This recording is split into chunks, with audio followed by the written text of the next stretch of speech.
A lot of people are doing nothing more than getting huge quantities of mass and see if they can get a gravity wave to cause things to move. Well, that isn't what we're talking about at all. So I wondered if gravity could be related to its cousin magnetism.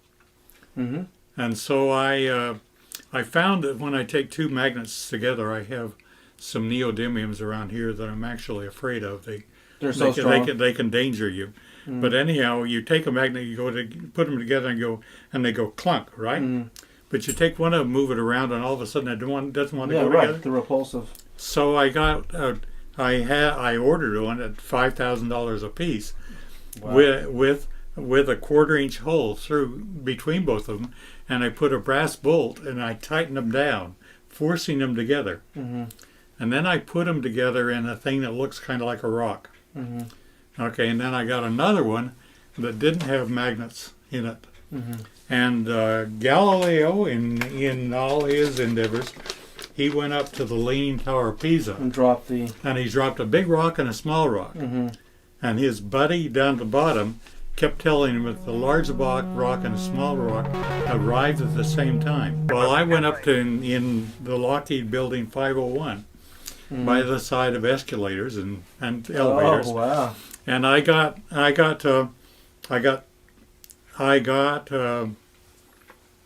9 guys that were not educated and didn't have pre opinions on anything, and I dropped my 2 rocks, and I said, what I would like you to do is, I told them what I would like you to do is I would like you to take whichever one arrives first, get it in your hand, and when I come down the elevator, hand it to me. Now they looked identical, except for and nobody knew what was inside. Not, absolutely not. All the 9 times that I tested it, it's as though the one with the opposing magnet field extending out 3 feet on each side. I actually measured how big the field is. How big the field was, and on each side of one rock, I had a total of 6 feet. At any rate, the other rock arrived first. Which one arrived first? The one that had no magnetic field in it. So you were able to cancel out gravity to a certain degree. You were able to cancel, reduce the mass gravity effect. Precisely. By opposing fields. Isn't that nice? You bet. And got 9 signatures and I always skip. You did that at Lockheed. What year was this? At least 8 years ago. This is the actual document of Boyd's where he proved that by altering the field in a falling body, the magnetic field, it reduced its mass gravity equivalent and canceled out the effects of gravity to a certain percentage. And he did a building 500 drop test conducted from a height of 59 feet. The location is in White Solomon, Texas, and the time was 12:20 p.m. and this was in 1995, December 12th. Nobody knows this. I know it. So mass gravity is not, you can alter it. Gravity within itself has to have, gravity goes through anything that is solid and anything like iron or anything else. But it has to have a magnetic component, which may be canceling out within itself. But as soon as it got around my rock, it all of a sudden recognized the presence of my rock. One of Einstein's students tried to merge electromagnetism and gravity, and he rejected it. But he didn't have an experiment like you did. No, I understand. I know that. But one of Einstein's students tried to merge electromagnetism and gravity, and he rejected it. But he didn't have an experiment like you did. No, I understand. I know that. But one of Einstein's students tried to merge electromagnetism and gravity, and he rejected it. But he didn't have an experiment like you did. No, I understand. I know that. But one of Einstein's students tried to merge electromagnetism and gravity, and he rejected it. But he didn't have an experiment like you did. No, I understand. I know that. But see, nature never uses English. It doesn't speak. It doesn't speak any language. But yet it's talking to us all the time. Right. And the key thing is to identify what it's saying. With the meager information that has been accumulated over a period of years, astronomers cannot draw too many definite conclusions about Mars. We realize there are probably certain unavoidable errors in our calculations, any one of which could make a big difference as to whether or not there is life as we know it on Mars. For the past half-century, the intriguing possibility of traveling to Mars in a spaceship has challenged the imagination of many men. Rocket ships of all sizes and shapes have been designed, but most of them rely on an enormous consumption of chemical fuel to escape the pull of the Earth's gravity. A spaceship using an electromagnetic drive to neutralize gravity is the obvious answer. A spaceship using an electromagnetic drive to neutralize gravity is the obvious answer. A spaceship using an electromagnetic drive to neutralize gravity is the obvious answer. A spaceship using an electromagnetic drive to neutralize gravity is the obvious answer. But such a device is still a dream for the future. How would you define gravity? Could you describe in layman's terms its basic principles for us? Gravity is something difficult to explain because it's something that we essentially don't understand. It's just something that we can observe. Not much is really known about gravity. There are many theories about it, but they are just mainly theories. There's theories of gravitons, which allege that these subatomic particles that act like an attractive force like gravity that exchange between two pieces of matter. There is also a theory that gravity is a form of wave, an electromagnetic wave. Gravity is a form of wave, an electromagnetic wave. Gravity is a form of wave, an electromagnetic wave. Gravity is a form of wave, an electromagnetic wave. But basically, gravity is a force. It's the inherent property of matter to have gravity, a mutual attraction for each other. Deanne Divis with United Press International. Could you please address the vehicle that there was a drawing displayed of? Why would this vehicle be on display at an air show? What is the power source that you are asserting is going to be so very useful?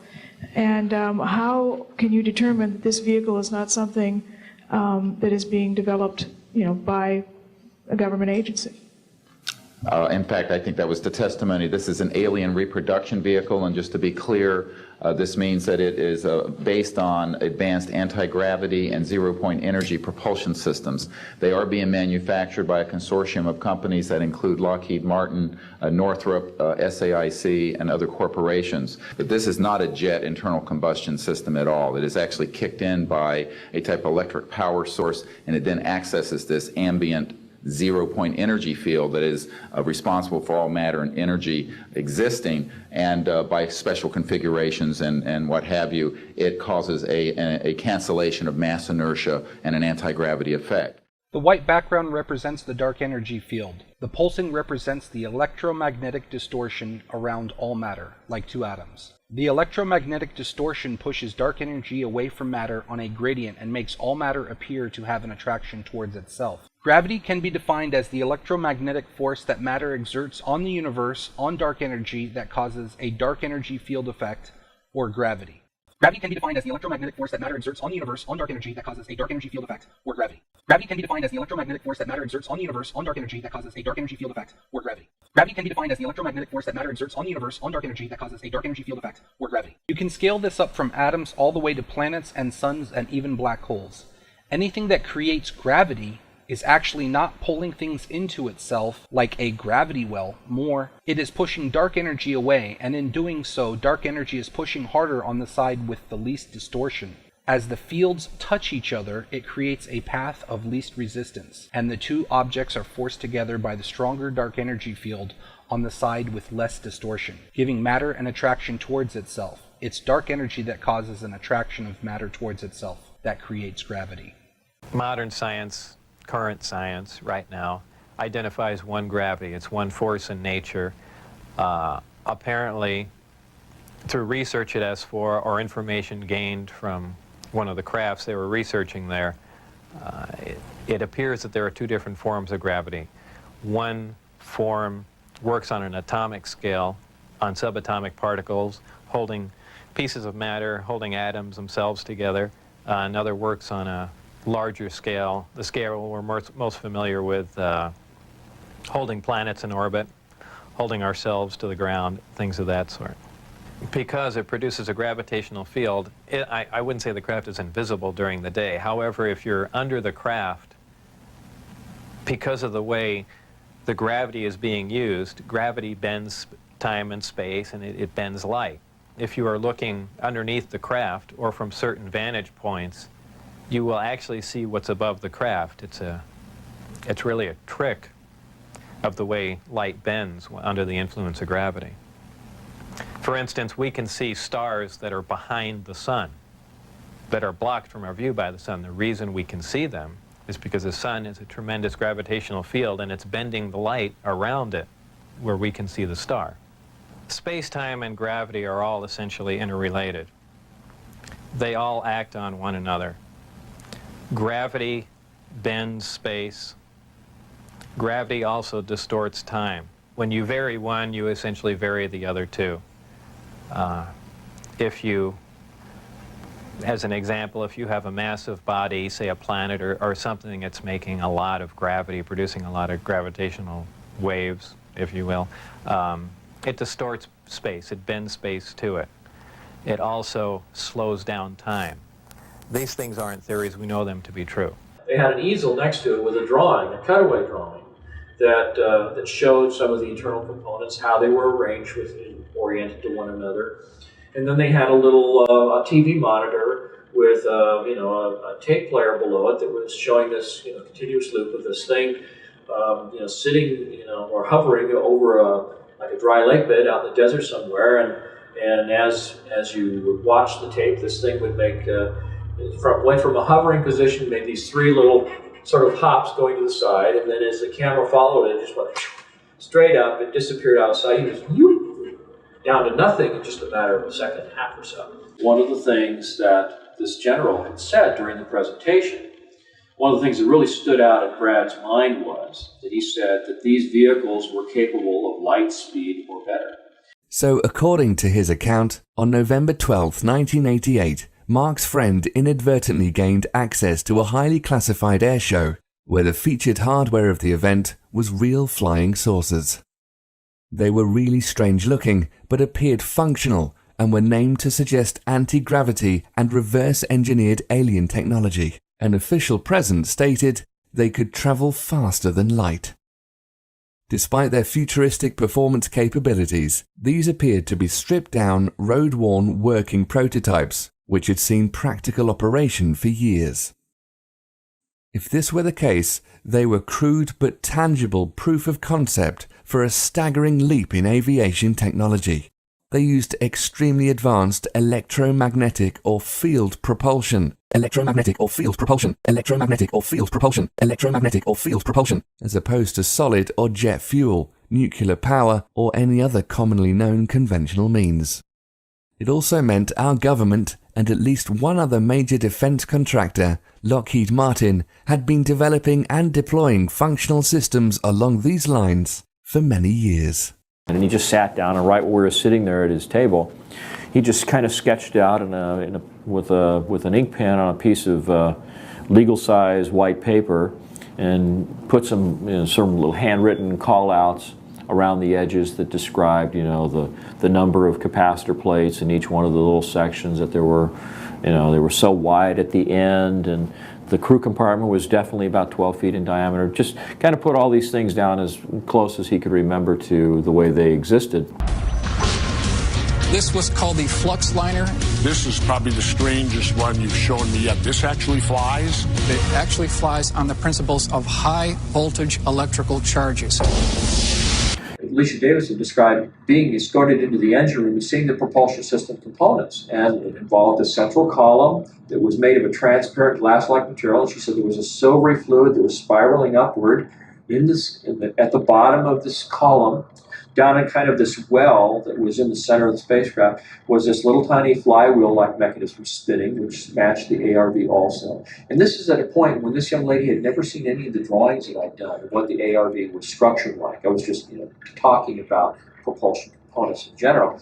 But then she said that when you looked across this little well, this lowered floor area in the center of the room was like a guardrail around it. She stood there.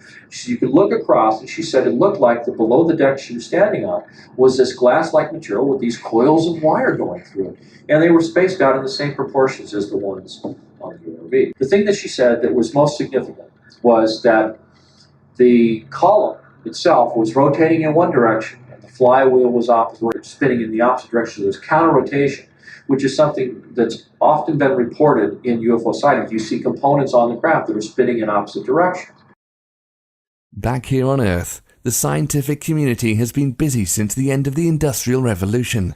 There have been dozens, perhaps hundreds of US and international patents dealing directly with electrokinetics and electrogravitics, going back to the turn of the last century. It would be safe to assume private industry and the military have also been working on a great deal of related applications off the public record.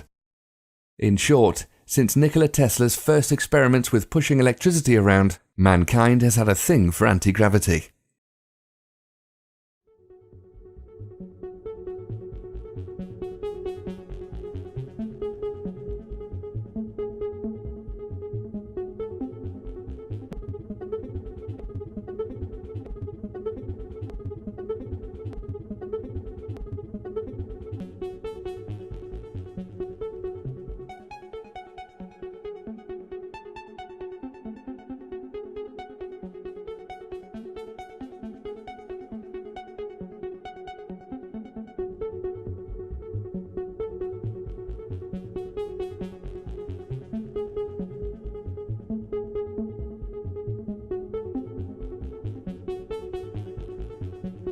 You know, I find it really remarkable that there's so much similarity between the two objects. Mm-hmm. And when is that patent from?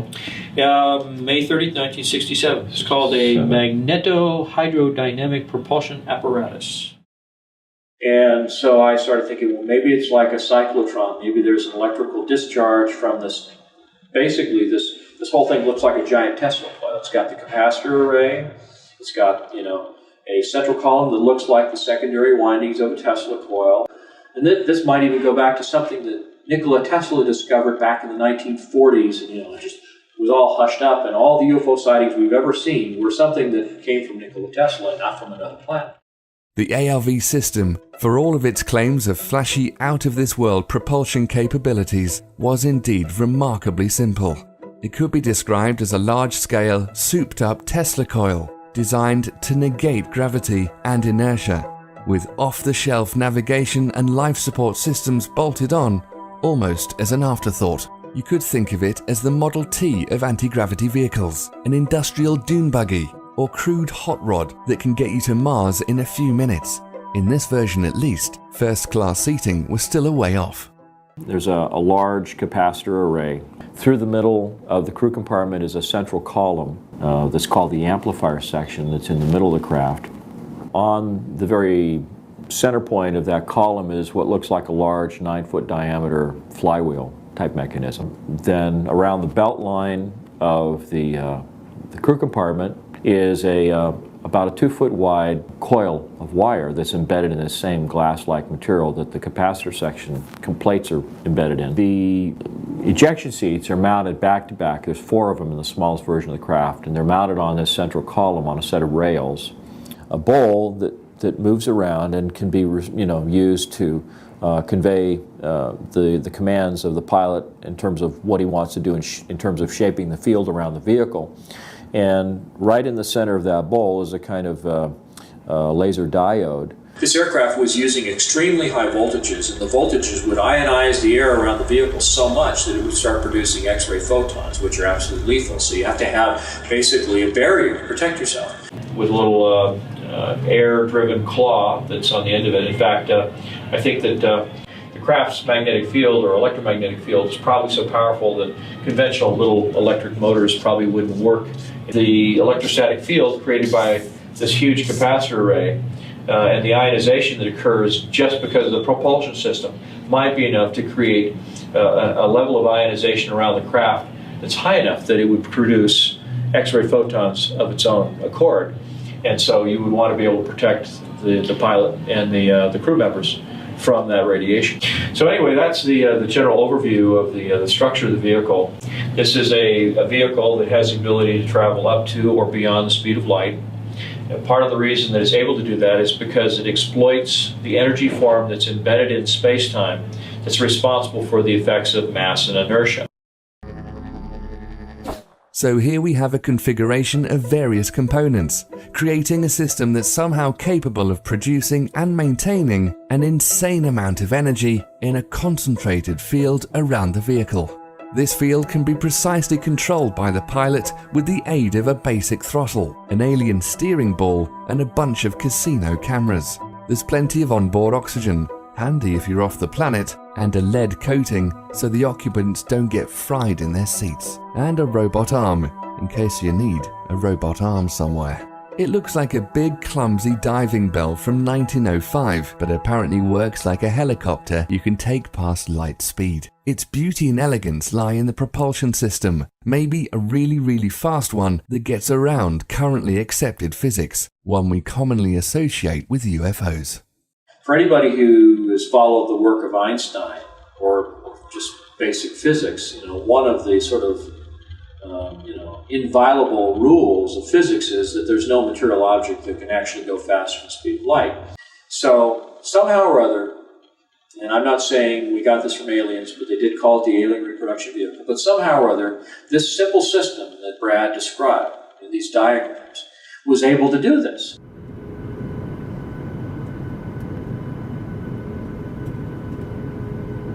In the middle of last century,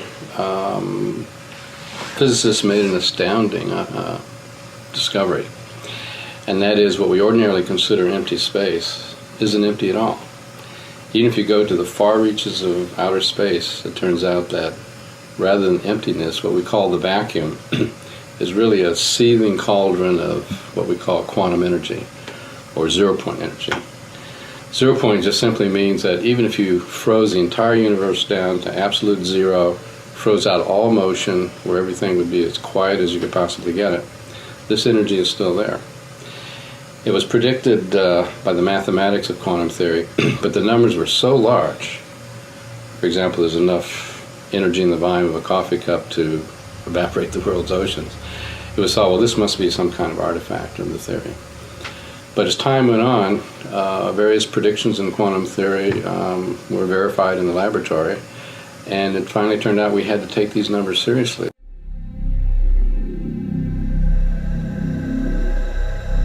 So in a sense, if you find the right way to do it, you can actually sort of reduce the mass of an object. And if you can do that, then of course it takes less propulsive force to push it around. It means that it can go a lot faster because it's not limited by the amount of mass that it increases to as it accelerates. In fact, it may in fact be a situation where the faster you go, the more energy you have available to continue the acceleration process, and at the same time the mass is becoming relatively less and less and less. So it really enables the possibility of being able to go faster than the speed of light without violating general relativity, and that was the most fascinating aspect of the whole thing. By using the flux in the vacuum of space-time as a power source for your propulsion system. So literally, the faster you go, the more energy you have available that you convert into propulsive force, and the lower the relative mass of the vehicle becomes. So it's actually sort of an inversely proportional kind of a relationship. Most scientists, with an instant response, would think on special relativity terms and say, well, the velocity of light is a limitation. You can't go faster than the speed of light. And therefore, to conceive of us exploring stars or other people coming here, it's too far. They just can't get from here to there. We might explore our own solar system, but that's probably as far as we're going to get. But the truth of the matter is that in general relativity, that's not the case. There are options there. That limitation now has begun to evaporate due to the new understandings and predictions coming out of general relativity. So that's not the issue. There was obviously an electromagnetic field that was forming around this ring of wire that ran around the crew compartment, and that would form a kind of donut-shaped or toroid-shaped electromagnetic field with field lines stroking right through the middle of the craft, which happened to be where there was this large central column. Now, the central column was supposed to be the most secret part of the vehicle. Brad didn't seem to know too much about that, but he said that it used mercury in some form. He thought it might use it as a noble gas, vaporized mercury. The mercury, based on a number of accounts, appears to circulate in a kind of a closed loop system that runs down through the cylinder in the middle and then back up in the space between the inner cylinder and the outer cylinder. And there's a counter-rotation kind of a mechanism that's occurring there too. And at the midpoint is this thing that looks like a flywheel. But in effect, what I think its actual function is similar to what is called a homopolar generator, where you can use the centrifugal forces of a disk, a conducting metal disk that's spinning, to actually throw the electrons in the material out to the edge, where they can be literally tapped off with something that looks like a brush that has conductive bristles. Now, I believe that what happens is that this vehicle develops probably several million volts of voltage. And the sheer power of the electrostatic field that is created in this capacitor array actually has the ability to polarize the surrounding space-time. And it polarizes the so-called zero-point energy that is embedded in the space-time. So it creates kind of a positive and a negative aspect to the status of that zero-point energy that's surrounding the vehicle. So just to kind of give a little background, the idea of a space warp works on the principle of expanding and contracting space in such a way that allows you to go somewhere very, very quickly. What this does is it leads to something that was described by Michel Alcubierre in his 1994 paper on warp drive, the creation of a warp drive that would not violate general relativity. And one of the things that he was suggesting was that you would be able to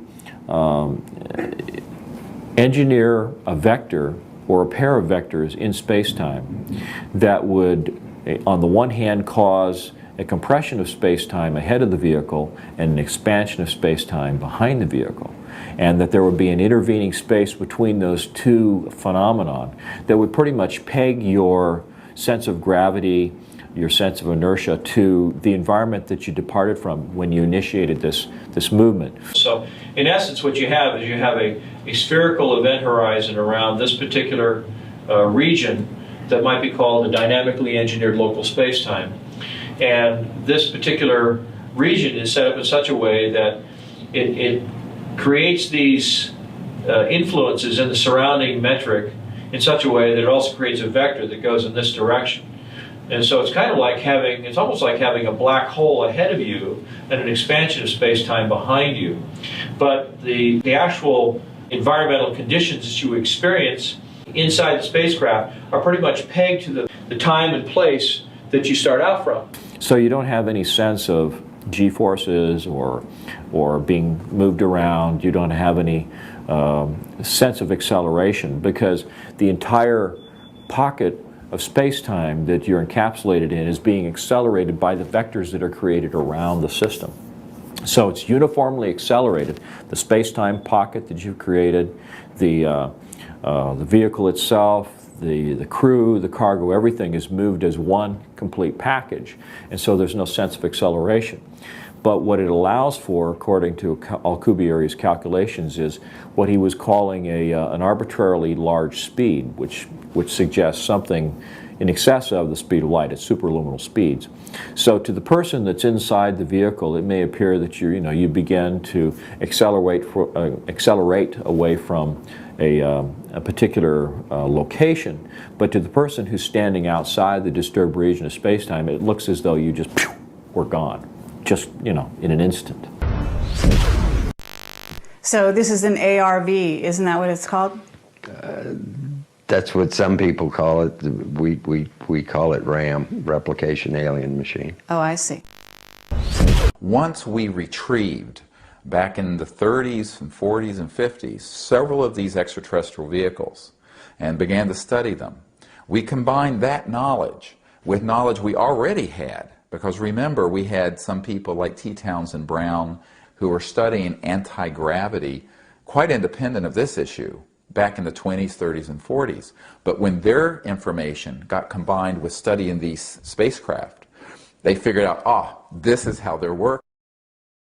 So they were modeling the universe as being sort of this empty, material-free environment that had this energy that was embedded in it, almost like like a fluid in a way, that it had all of this potential that you couldn't see until you found a way of driving it out of this homogeneous sort of state of equilibrium and getting to do usable work.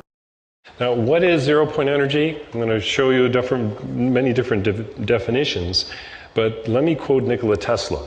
In 1891, the world's greatest electrical futurist, Nikola Tesla, stated, quote, "Throughout space there is energy. Is this energy static or kinetic? If static, our hopes are in vain. If kinetic, and we know for certain it is, then it is a mere question of time when men will succeed in attaching their machinery to the very wheelwork of nature. Many generations may pass, but in time our machinery will be driven by a power obtainable at any point in the universe."